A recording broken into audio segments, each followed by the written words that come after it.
Hey, what's up, guys? So I'm gonna do a rebranding of my channel here. Instead of all these random things and hobbies that I just kind of collect all the time, we're gonna start shooting just some videos, creating some stuff, 3D printing, making some diorama, some tabletop gameplay, a little bit of micro RC, some electric skateboarding, a little bit of everything. We're gonna base it mainly around the shop here.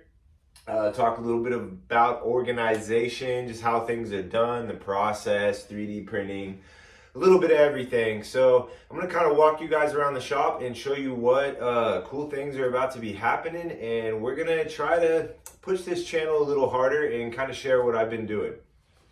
So here we've got a laser engraver. This sucker can engrave. It can also cut 6mm wood, probably thicker. I don't really mess with a whole lot of that. But we have the whole setup here with a custom enclosure to vent out everything into the outside. We'll talk in an episode maybe a little bit more about the laser in the box and venting it out and kind of how you can save some money and make that happen.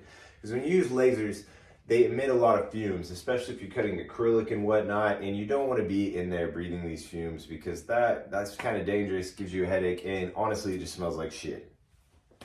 In the corner here we have two FDM printers. We have the first printer I ever got, a large format Anycubic Chiron.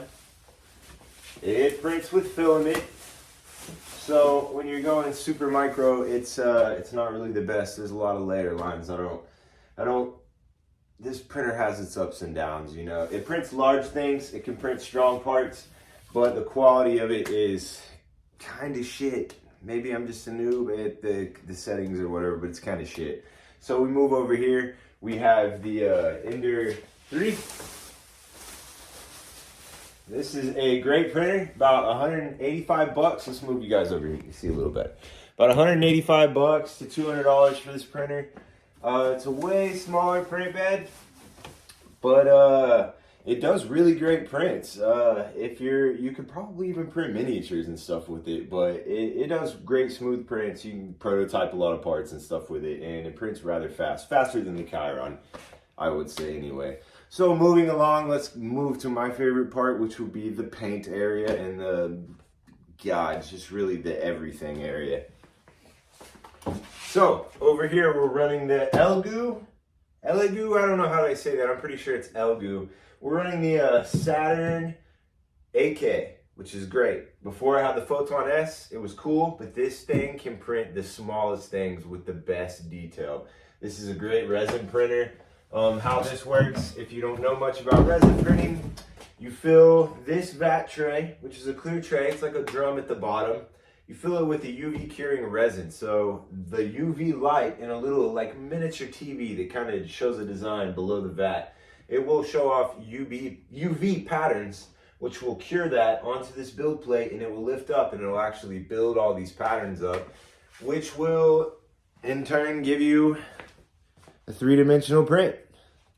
And with the resin, you just get a way smoother print. It's great for miniatures and stuff like that. You can hand paint them up. These are not very affordable if you're just buying this stuff all the time. It's way more practical as a hobbyist to have a resin printer to kind of create these things. There's a lot of free designs and stuff. I design a little bit of stuff, but mainly I mess with a lot of free designs or paid designs from other people.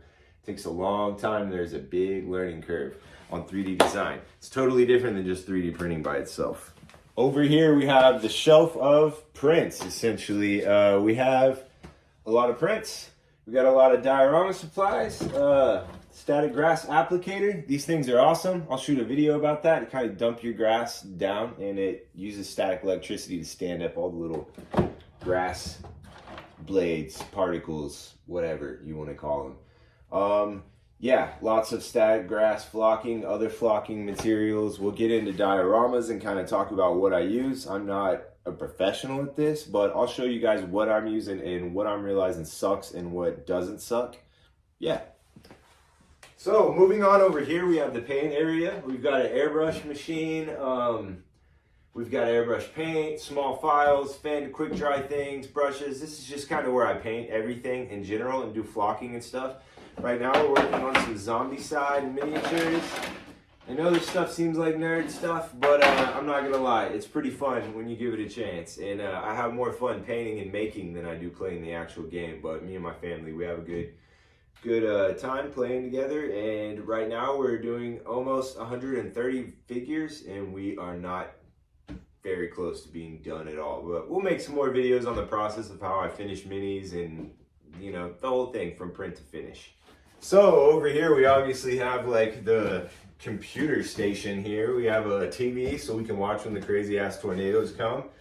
This computer is running the laser. It has to be plugged in to run that. We go through like a program that pretty much tells the laser what to do, and it's adjusted with speed and power and everything through the computer.